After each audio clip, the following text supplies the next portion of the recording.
நபி ஸல்லல்லாஹு அலைஹி வஸல்லம் அவர்களின் காலத்தில் நடந்த ஒரு சம்பவம்.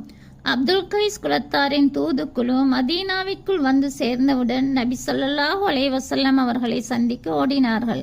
அவர்கள் குளிக்கவும் இல்லை, கை கால் முகம் கழுவி கொள்ளவும் இல்லை, தம் பொருட்களை சரியாக ஓரிடத்தில் திரட்டி வைக்கவும் இல்லை.